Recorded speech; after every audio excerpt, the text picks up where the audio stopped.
സ്മിത്തിന്റെ മണ്ടത്തരം അല്ലെങ്കിൽ സ്മിത്തിന്റെ Foley കപ്പോള. British കാലഘട്ടത്തിൽ കുത്തബ് മിനാറിൽ നടന്ന ഒരു ഹ്രസ്വകാല പുനരുദ്ധാരണ പാളിച്ചയ്ക്ക് നൽകിയ വിളിപ്പേരാണ് സ്മിത്തിന്റെ വിഡ്ഢിത്തം അഥവാ സ്മിത്സ് ഫോളി. മുൻകാലത്തിൽ കുത്തബ് മിനാറിൽ മിന്നലേറ്റ തകരാറുകൾ പരിഹരിച്ച ഫിറോസ് ഷാ നടത്തിയ അറ്റകുറ്റപ്പണികൾക്ക് ശേഷം വീണ്ടും ബ്രിട്ടീഷ് ഭരണകാലത്ത് ഒരു ഭൂകമ്പം കുത്തബ് മിനാറിന്റെ ഏറ്റവും മുകൾ ഭാഗത്തിന് കേടുപാടുകൾ വരുത്തി. അതിനെ തുടർന്ന് റോബർട്ട് സ്മിത്ത് എന്ന ബ്രിട്ടീഷ് എഞ്ചിനീയറെ അത് നന്നാക്കാൻ ഏൽപ്പിച്ചു.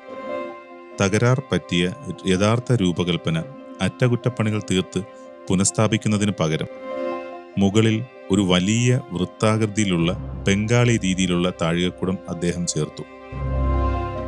കുത്തബ് മിനാറിന്റെ ഇന്തോ ഇസ്ലാമിക് വാസ്തുശൈലിയുമായി പൂർണ്ണമായും പൊരുത്തപ്പെടുന്നതായിരുന്നില്ല അത്. മധ്യകാല ഗോപുരത്തിൽ വെച്ചിരിക്കുന്ന തൊപ്പി പോലെ അദ്ദേഹം നിർമ്മിച്ച താഴികക്കുടം വളരെ വിചിത്രമായി കാണപ്പെട്ടു. നാട്ടുകാരും പണ്ഡിതന്മാരും അതിനെ വെറുത്തു. വിമർശനം വളരെ ശക്തമായിരുന്നതിനാൽ ഘടനയ്ക്ക് സ്മിത്തിന്റെ വിഡ്ഢിത്തം എന്ന പരിഹാസനാമം ലഭിച്ചു. തെറ്റ് മനസ്സിലാക്കിയ ബ്രിട്ടീഷ് അധികാരികൾ 1848 ഗവർണർ ജനറൽ ലോർഡ് ഹോഡിഞ്ചിന്റെ കീഴിൽ താഴികക്കുടം നീക്കം ചെയ്ത് പഴയത് അറ്റകുറ്റപ്പണികൾ ചെയ്ത് പുനഃസ്ഥാപിച്ചു.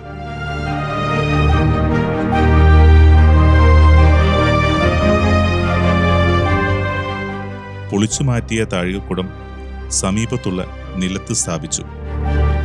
അതാണ് നാം ഈ കാണുന്ന കുതുബ് പരിസരത്ത് ഒരു മൂലയിൽ സ്ഥാപിച്ചിരിക്കുന്ന സ്മിത്സ് കപ്പോള. സ്മിത്തിന്റെ മണ്ടത്തരം പലപ്പോഴും സ്മാരക സംരക്ഷണ ചരിത്രത്തിൽ ഒരു പാഠമായി ഉദ്ധരിക്കപ്പെടുന്നു. ചരിത്ര സ്മാരകങ്ങൾ വേറിട്ട രീതിയിൽ പുനർനിർമ്മിക്കരുത്, അവയെ തനതായ ശൈലിയിൽ സംരക്ഷിക്കുകയാണ് വേണ്ടത്.